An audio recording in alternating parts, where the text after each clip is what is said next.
पिता पुत्र एवं पवित्र आत्मा का नाम रे आमेन। समस्त को प्रभु जीशु ख्रीष्ट नाम रे जीसस गॉस्पेल यूट्यूब चैनल को आपण मान हार्दिक अभिनंदन सह स्वागत करुचे। आसंता आमे प्रिय भाई भणी माने आज आम तपस्या काल प्रथम रविवार पदार्पण करियछु। आज प्रथम पठन विवरणी 26 अध्याय 4 रु 10 पद एवं आज द्वितीय पठन रोमियो 10 अध्याय 8 रु 13 पद एवं आज पवित्र सुसमाचार लूक 4 अध्याय 1 रु 13 पद। प्रिय बंधुगण, आज प्रभु आम को एहीपरि एक आह्वान करती प्रभु जीशु को बड़ी आमे माने अनुताप करी प्रभु को निकट को फेरी जीवा पाए प्रभु आम को आह्वान करंतु। तांको जानी तांको आराधना करी मरण परे स्वर्ग सुख लाभ करिया पाए प्रभु आम को आह्वान करती। आज प्रथम पटन गुड़ी करे जदि आपण माने ध्यान करिवे सेटा से प्रकाश करती। जीशु 40 दिन उपवास कले, किछि खाइले नाई, किछि पीले नाई। से शैतान रो समस्त कर्म गुड़िक शैतान रो समस्त शक्ति को जय करबा निमंते प्रभु जीशु उपवास कले। 40 दिन से दिन राति से उपवास कले। जेतेबेले प्रभु तखी गले मरु प्रांतर उपवास करचंती, शैतान चालाक हे गला। कतारे अछि बक कि जानिबो कंचा उदा, निद कि जानिबो लठा बुदा। ठीक एही बड़ी समय रे शैतान चालाक से पहुंचला। तुम ईश्वर पुत्र, तुम चाहिए पत्थर को मध्य रोटी करि पारो। मोर प्रिय माने शैतान अति चालाक सहित तांको निकट को जाय कहउचंदे।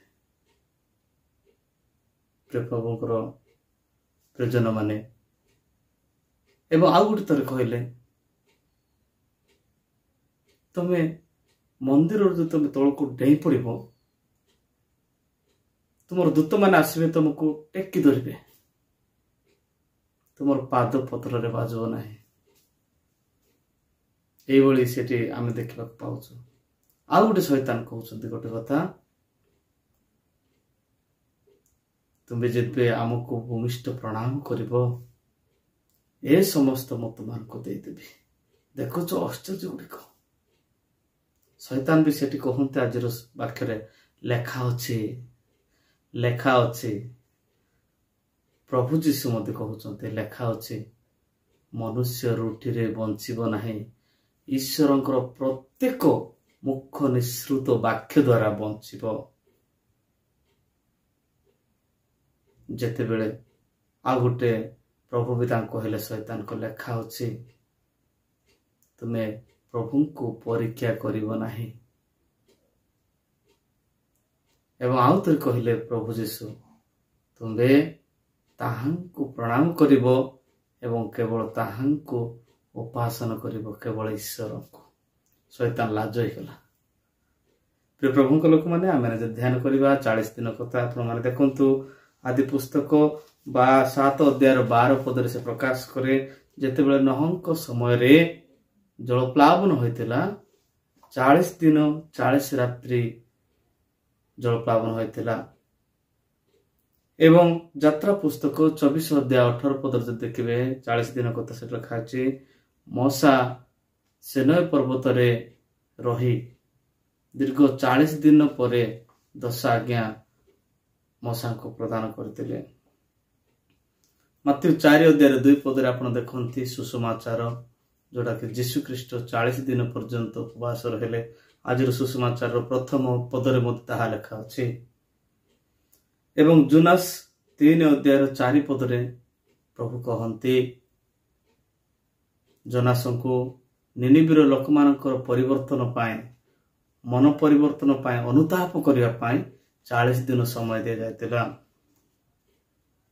एवं आपण जदि प्रेरित पुस्तक देखिबे जीशु पुनरुत्थान हला परे से एही पृथ्वी रे 40 दिन काल रही तापर से स्वर्गारोहण कले। जदि आपण मान देखिबे विवरणी पुस्तक 9 अध्याय 18 पदरे मूसा इस्राएल मानकर पाप क्षमा पाई दीर्घ 40 दिन काल उपवास कले। मुह माड़ी से तले पड़ी कौन सी किछि खाद्य खाइले नहीं कि जल पीले नहीं बोले खाउची।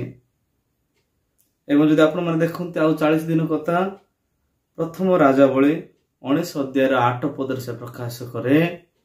जेतेबेले प्रवक्ता एलियो तांकर मृत्यु पर से प्रार्थना करुतिले से समय स्वर्गदूत तांको छुईला मुखरे छुईला ताको पाखरे रोटी तिला एवं पानी तिला ताको मुख स्पर्श कर कहले तुम उठ खाओ।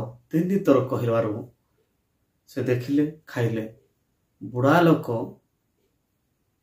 ईश्वर को शक्ति पाइला जक से ही खाद्य बल 40 दिन 40 रात्रि पर्यंत हरे पर्वत को से यात्रा कले। एभली अनेक जगार मोर प्रिय माने 40 दिन विषय बाइबल अनेक जगार लिखा अच्छे। एणुक तपस्या काल प्रार्थना उपवास दान धर्म एवं समस्त सहभागितार सहित ईश्वर से प्रेम डोरी बांधी होई आमानकर आत्मार नवीकरण करने निमंते आमे सर्वदा प्रभुंकटारे प्रार्थना करिबा। प्रभु आज वाक्य दे आम समस्त को आशीर्वाद करंतु। पिता और पुत्र एवं पवित्र आत्मा नाम रे आमेन। यीशु ख्रीष्ट नाम समस्त को जय यीशु।